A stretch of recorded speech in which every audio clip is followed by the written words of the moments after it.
Good morning students, I hope you are all fine. तो students, आज का जो हमारा टॉपिक है वो है एंजाइम।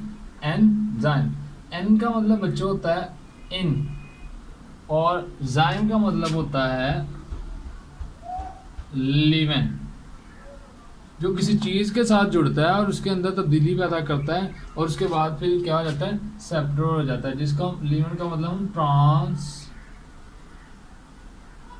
ट्रांसफॉर्मेशन भी हम ले सकते हैं। ट्रांसफॉर्मेशन, एंजाइम्स क्या है, ट्रांसफॉर्मेशन करता है। वो ट्रांसफॉर्मेशन ग्रेजुअली भी हो सकती है, स्पीडली भी हो सकती हैं। तो अगर हम बात करें, सबसे पहले एंजाइम की जो टर्म थी वेलम कोने ने 1878 को सबसे पहले क्या की थी, डिस्क्राइब की थी। तो अगर हम बात करें एंजाइम की, तो बेसिकली हमें पता चलता है स्टूडेंट्स के एंजाइम दो तरह के हैं। कुछ एंजाइम सिंपल होते हैं, सिंपल एंजाइम, और कुछ होते हैं कॉम्प्लेक्स एंजाइम्स। दो टाइप्स है बेसिकली एंजाइम्स की, सिंपल एंजाइम्स और कॉम्प्लेक्स एंजाइम। सिंपल एंजाइम क्या है? सिंपल एंजाइम बच्चों आपने याद रखना है कि जो प्योर जो होगा, प्योर प्रोटीन से मिलके आपका बना होगा एंजाइम, उसको हम क्या बोलेंगे, सिंपल एंजाइम। यानी कि ऐसे एंजाइम जिसके अंदर कोई पार्टिकल और कोई एलिमेंट नहीं है, वो सिर्फ ऑर्गेनिक है, प्योर है। तो प्योर प्रोटीन जो है एंजाइम, उसको हम बोलते हैं सिंपल एंजाइम। अगर हम बात देखें इसकी एग्जांपल, तो आपने देखा होगा पेप्सिन एंजाइम जो है, पेप्सिन एंजाइम जो है वो जो हमारे स्टमक के अंदर पाया जाता है, वो प्रोटीन नेचर होता है, जिसमें सिर्फ क्या, जो सिर्फ प्रोटीन से मिलकर बना होता है, तो उसको हम बोलते हैं सिंपल एंजाइम। तो इसकी एग्जांपल है प्रोटीन, जो स्टमक में पाया जाता है। तो दूसरे नंबर का हम देखें तो कॉम्प्लेक्स एंजाइम। तो कॉम्प्लेक्स एंजाइम स्टूडेंट्स ऐसे एंजाइम होंगे जिसमें नॉन प्रोटीन पार्ट भी होगा और प्रोटीन पार्ट भी होगा। जबकि सिंपल में सिर्फ क्या होना था, प्रोटीन पार्ट होगा। प्रोटीन पार्ट अगर है सिर्फ, तो उसको हम बोलेंगे सिंपल एंजाइम। और अगर कॉम्प्लेक्स एंजाइम में प्रोटीन पार्ट के साथ साथ कोई और नॉन प्रोटीन पार्ट भी है एंजाइम के साथ अटैच, तो उसको हम क्या बोलेंगे, नॉन प्रोटीन पार्ट। तो स्टूडेंट्स, अगर हम कॉम्प्लेक्स एंजाइम की बात करें तो इसमें क्या होगा, इसमें दो चीजें होंगी, एक होगा प्रोटीन पार्ट एंजाइम का और दूसरा कौन सा होगा, नॉन प्रोटीन पार्ट। तो प्रोटीन पार्ट की बात करें तो उसको हम क्या बोलते हैं, अपो एंजाइम। अगर तो एंजाइम आपका सिर्फ प्रोटीन से मिलकर बना हुआ है, जैसे सिंपल एंजाइम था, तो उसके लिए हम टर्म क्या यूज करेंगे, अपो एंजाइम। और अगर नॉन प्रोटीन पार्ट एंजाइम का, तो उसको हम क्या बोलते हैं, कोफैक्टर। नॉन प्रोटीन पार्ट के हम क्या बोलते हैं, कोफैक्टर, और प्रोटीन पार्ट के लिए हम क्या बोलेंगे, अपो एंजाइम। तो स्टूडेंट्स, अगर इन दोनों को इकट्ठा कर दें तो आपका अपो एंजाइम और कोफैक्टर, तो ये क्या बन जाएगा, हालो एंजाइम बन जाएगा। ये हालो एंजाइम की डेफिनेशन स्टूडेंट्स इस तरह भी आप याद कर सकते हैं, when apo enzyme plus cofactor known as, या कलेक्टिवली नोन एज, उसके आगे कहेंगे हालो एंजाइम्स। तो आगे डिटेल से जाने से पहले स्टूडेंट्स देखें, अब जो एंजाइम है, एंजाइम के स्ट्रक्चर को हम ड्रा करके देखते हैं थोड़ा सा। ये देखें तो बेटे, ये एंजाइम की क्या है, शेप है। एंजाइम की ये शेप अगर हम बनाएं, तो एंजाइम, ये अगर एंजाइम है, तो एंजाइम के ऊपर स्टूडेंट्स एक साइट होती है, एक जगह होती है, जिसको हम क्या बोलते हैं, ये मैं इससे बना देता हूँ आपको। देखें, ये जो दोनों हैं, ये दो साइड्स जो हैं, इसको हम क्या बोलेंगे, एक्टिव साइट। एक्टिव साइट वो साइट आप कह लें, वो जगह कह लें, जो एंजाइम के कैटालिसिस में हिस्सा लेती है, रिएक्शन को, यानी कि एंजाइम के कैटालिसिस में हिस्सा लेंगी, रिएक्शन को स्पीड अप करेंगी। तो इसकी दो बाइंडिंग साइड है, एक और दो बाइंडिंग साइड होती है एंजाइम के ऊपर, ठीक है, एक्टिव साइड के ऊपर। एक को हम बोलेंगे बाइंडिंग साइड,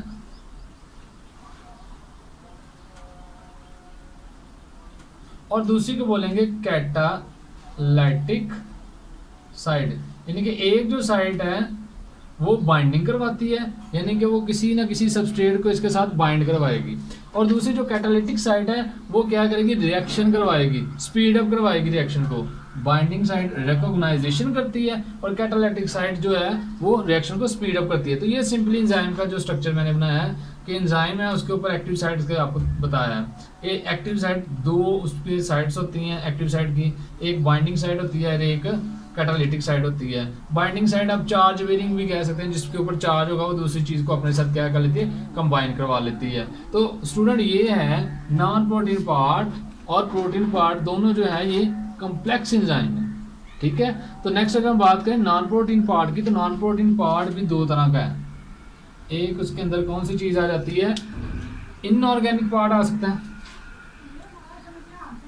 इनऑर्गेनिक पार्ट, और एक उसका कौन सा होता है, organic part. Non protein part जो एंजाइम का वो दो चीजों से मिलकर बना है, एक है ऑर्गेनिक पार्ट हो सकता है और इसमें दूसरा इनऑर्गेनिक। ऑर्गेनिक स्टूडेंट्स आपको क्लियर है कि जिसमें कार्बन और हाइड्रोजन के दरमियान क्या होती है, बॉन्डिंग होती है, या इसका डेरिवेटिव्स हो सकता है, तो वो ऑर्गेनिक होगी जिसमें कार्बन और हाइड्रोजन के साथ बॉन्डिंग होती है। जबकि इनऑर्गेनिक में कार्बन के साथ जो है वो हाइड्रोजन की बॉन्डिंग नहीं होती। ये मैं ऐसे इसके ऊपर दायरा लगा क्रॉस लगा देता हूँ। इसमें कार्बन हाइड्रोजन के दरमियान बॉन्डिंग नहीं होती बल्कि दूसरे एलिमेंट के साथ होगी, जबकि ऑर्गेनिक में कार्बन की हाइड्रोजन के साथ बॉन्डिंग होती है। तो अगर हम बात करें कोफैक्टर की, तो बच्चों अगर कोफैक्टर नॉन इनऑर्गेनिक जो पार्ट है कोफैक्टर यानी कि नॉन प्रोटीन पार्ट एंजाइम का, तो उसको हम दूसरा नाम बोलते हैं एक्टिवेटर भी बोलते हैं, एक्टिवेटर। एक्टिवेटर ये डिटैचेबल होता है, डिटैचेबल, जुड़ जाता है उतर जाता है, जुड़ जाता है उतर जाता है।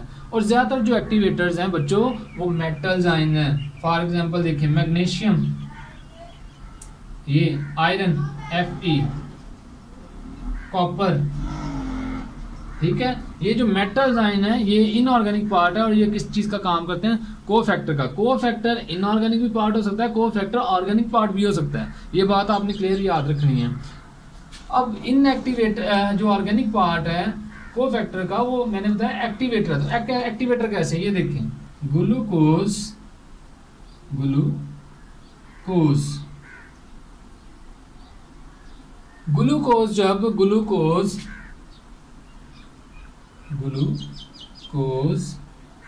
6 फॉस्फेट में कंप्लीट होता है, फॉस्फेट में तब्दील होगा 6 फॉस्फेट, और साथ आपको पता है साथ उस वक्त क्या होगी,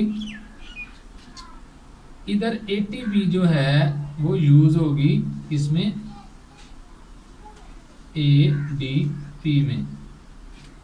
ग्लूकोज से क्या बनेगा, ग्लूकोज से जब ग्लूकोज 6 फॉस्फेट बनेगा तो आपका जो एंजाइम है वो कौन सा होगा, हेक्सोकाइनेज।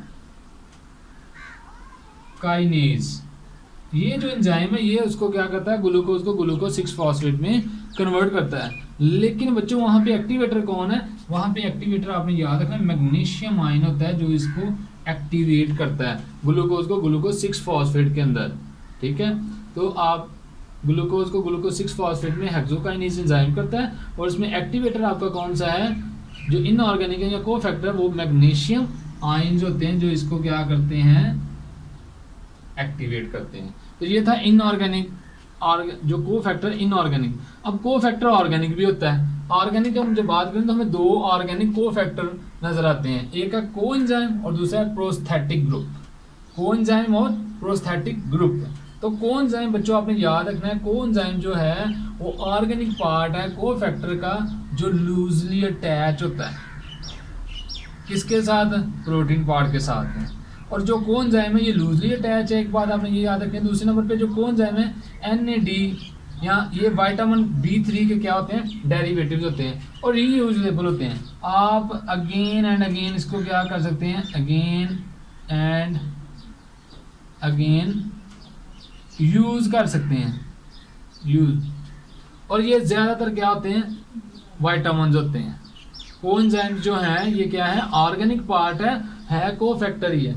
कोएंजाइम ऑर्गेनिक पार्ट है, कोफैक्टर है, ठीक है। तो ये क्या करते हैं, ये लूजली अटैच होते हैं ऑर्गेनिक पार्ट के साथ। जबकि आपका जो प्रोस्थेटिक ग्रुप है वो भी आपका कोफैक्टर ही है, लेकिन वो क्या होता है, कोवलेंटली बॉन्डेड होता है इसके साथ, non protein part protein part के साथ। कोफैक्टर कोवलेंटली जब बॉन्डेड होगा तो उसको हम क्या बोलेंगे, प्रोस्थेटिक ग्रुप। इसकी अगर बात करें तो इसमें FAD, विटामिन D का डेरिवेटिव है FAD, और इसमें साइटोक्रोम्स आ जाता है। साइटोक्रोम्स, ये साइटोक्रोम जो प्रोस्थेटिक ग्रुप है, ऑर्गेनिक है, ये इसमें हेल्प आउट करता है साइटोक्रोम्स में। तो स्टूडेंट्स ये था आपका एंजाइम का टॉपिक। तो अगर हम बात करें, इसकी समरी बयान करें तो क्या होगा कि एंजाइम, विल्हेम कोने ने सबसे पहले 1878 को सबसे पहले इसको क्या किया था, इस टर्म को डिस्क्राइब किया था। अब हम देखें तो एंजाइम जो है दो तरह के हैं, एक है सिंपल एंजाइम और एक है कम्प्लेक्स एंजाइम। सिंपल एंजाइम सिर्फ किससे मिलकर बनते हैं, प्रोटीन से। अगर प्रोटीन पार्ट है सारा एंजाइम का तो उसको हम बोलेंगे सिंपल एंजाइम, ठीक है। इसकी एग्जांपल क्या है, पेप्सन। और जो कम्प्लेक्स एंजाइम है वो दो चीज़ों से, दो पार्ट्स हैं उसके, एक प्रोटीन पार्ट और दूसरा कौन सा था, non protein part. Protein part को हम बोलते हैं अपो एंजाइम। एंजाइम का जो प्रोटीन पार्ट है वो क्या कहलाता है, अपो एंजाइम। और एंजाइम का जो नॉन प्रोटीन पार्ट उसको हम बोलते हैं को फैक्टर। और को फैक्टर तीन तरह के हैं, को फैक्टर एक्टिवेटर भी है, को फैक्टर प्रोस्थेटिक ग्रुप भी है, को फैक्टर को एंजाइम भी है। तो ये किसी तरह से भी वो पूछ सकता है को फैक्टर के बारे में। तो जब अपो एंजाइम और को एंजाइम को हम इकट्ठा करते हैं इसको हम क्या बोलते हैं, हॉलो एंजाइम। जब अपो एंजाइम और को फैक्टर इकट्ठा करते हैं इसको क्या बोलते हैं, हॉलो एंजाइम। और जब को फैक्टर निकल जाएगा, को फैक्टर को निकाल देंगे तो हॉलो एंजाइम नहीं कहेंगे हम उसको, फिर क्या कहेंगे, अपो एंजाइम। तो ऑर्गेनिक पार्ट जो है इसमें दो टाइप्स हैं एंजाइम्स की, ये देखें प्रोस्थेटिक ग्रुप है और एक है को एंजाइम। को एंजाइम जो लूजली अटैच होता है, जो लूजली अटैच है उसको हम बोलेंगे को एंजाइम। और जो कोवलेंटली बॉन्डेड है, ये अक्सर बच्चे भूल जाते हैं को एंजाइम और प्रोस्थेटिक ग्रुप का। तो को एंजाइम आपने याद रखना है जो लूजली अटैच होता है, प्रोस्थेटिक ग्रुप जो स्ट्रांगली कोवलेंट बॉन्डली क्या होते हैं, अटैच होते हैं। और इनऑर्गेनिक जो पार्ट है को फैक्टर का या नॉन प्रोटीन पार्ट का, वो एक्टिवेटर के तौर पे काम करता है। उसमें मेट्रोजाइन होते हैं, डिटैचेबल होता है और उसमें मैग्नीशियम आयन किया है, आपको मैंने एग्जांपल भी बताई है। तो स्टूडेंट्स ये था एंजाइम का टॉपिक, ठीक है। एंजाइम्स क्या है, अगर हम डेफिनेशन की बात करें तो ये स्पीड अप